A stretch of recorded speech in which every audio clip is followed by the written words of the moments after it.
Putusan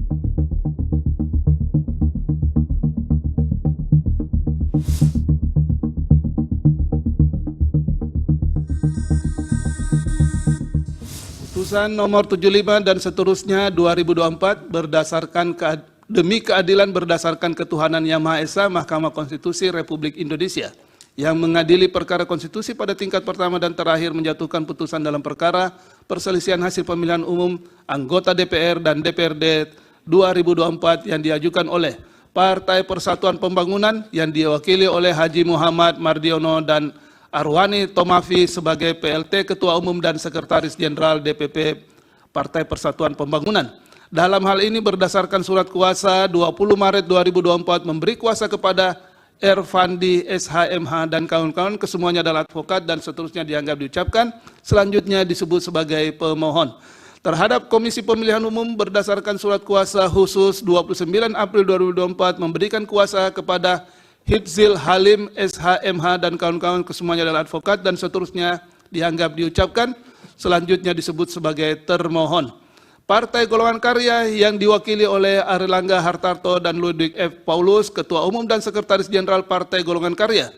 Dalam hal ini berdasarkan surat kuasa khusus 23 April 2024 memberikan kuasa kepada Muhammad Satu Pali SHMH dan kawan-kawan kesemuanya adalah advokat dan seterusnya dianggap diucapkan, selanjutnya disebut sebagai pihak terkait.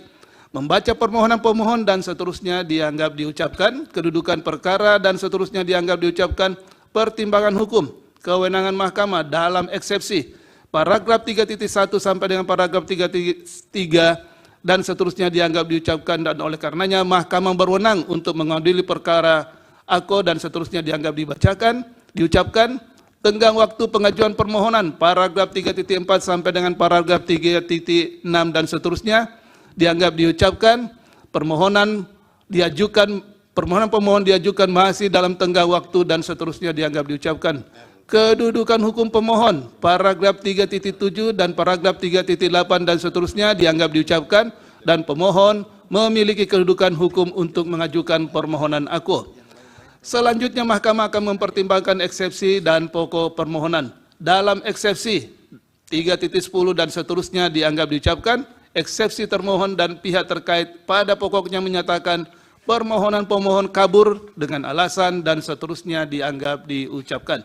Bahwa setelah mahkamah memeriksa dan mencermati secara saksama permohonan pemohon, telah ternyata pemohon mempermasalahkan adanya selisih perolehan suara yang memengaruhi jumlah perolehan kursi pemohon sebagai akibat dari adanya berbagai pelanggaran yang terjadi dalam proses penyelenggaraan pemungutan suara vide permohonan pemohon halaman 7 dan seterusnya dianggap diucapkan. Bahwa sesuai ketentuan pasal 75 Undang-Undang MK menyatakan dianggap dan seterusnya dianggap diucapkan. Lebih lanjut ketentuan pasal 11 ayat 2 huruf B angka 4 dan angka 5 PMK 2 2003 menentukan dan seterusnya dianggap diucapkan. Oleh karena itu tidak terdapat keraguan bagi mahkamah untuk menyatakan eksepsi termohon dan eksepsi pihak terkait sepanjang mengenai permohonan pemohon kabur adalah beralasan menurut hukum.